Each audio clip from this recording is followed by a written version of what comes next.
a guy who is hated by the majority of the fan base of Tokyo Revengers. I doubt if someone even likes him.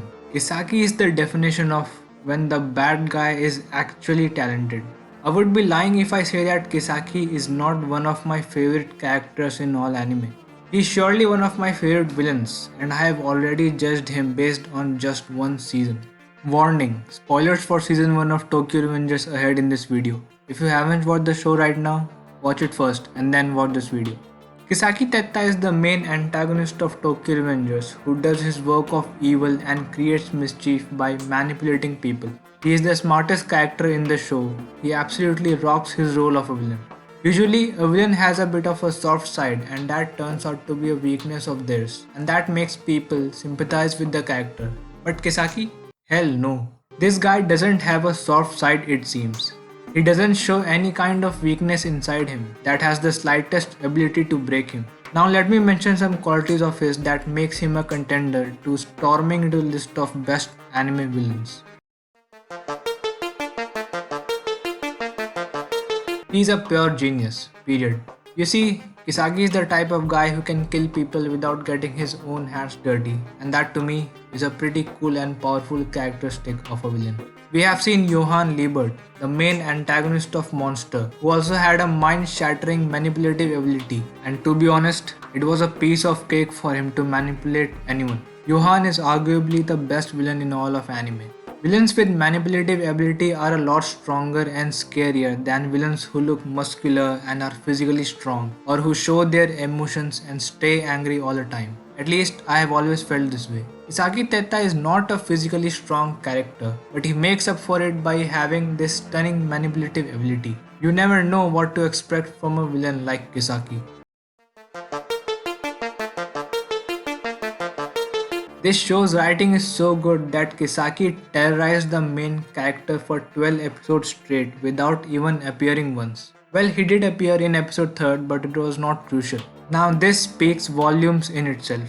Kisaki appeared in episode 13th and scared the hell out of our protagonist, Hanagaki Takemichi. He was so sick of Kisaki killing his friends in the future that he couldn't control his anger and punched him right in the face and created a scene, although that was a pretty badass moment. How many times we have seen a good guy being scared of a bad guy? He's actually a pretty strong guy in the whole show who doesn't get involved in fights. Oh my god. Now this one is a scary quality, especially for a villain. Like Takemichi, Kisaki also doesn't want to give up.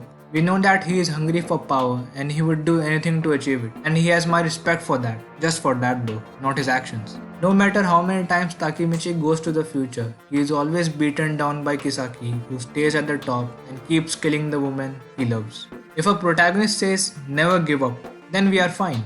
We would cheer that character on. But if an antagonist says never give up, then boy, we are doomed. Literally doomed. Don't even imagine how the aftermath would look like. That's the thing. You cannot even sympathize with this man. Like I mentioned earlier, Kisaki is a ferocious man, pure savage. He is a badass in my opinion. If a villain does not have a good side within him, then the audience is in for a roller coaster ride, without a doubt. In the season 1 finale, that is the episode 24 of Tokyo Revengers, Kisaki drugs Takemichi and Chifuyu and then ties them on the chairs. He then tortures Chifuyu with his kicks and shoots Takemichi in his leg. To top everything off, he proceeds to shoot Chifuyu in the head and kills him in the process. I mean, no mercy, literally. Poor Takemichi could only watch as a monster before him carried out the heinous deed. This 5-minute scene was enough to know the pure evil nature of Kisaki Tetta. Dark, isn't it? This is exactly why I like Tokyo Revengers and why I think it is different from many other anime shows. A villain wins at the end. A villain actually wins. Well, at least that's what we think. Though it was a brutal cliffhanger, we can expect that Kisaki literally wins at the end of the season, and that has taken people by surprise. It was like someone pushed us off a cliff.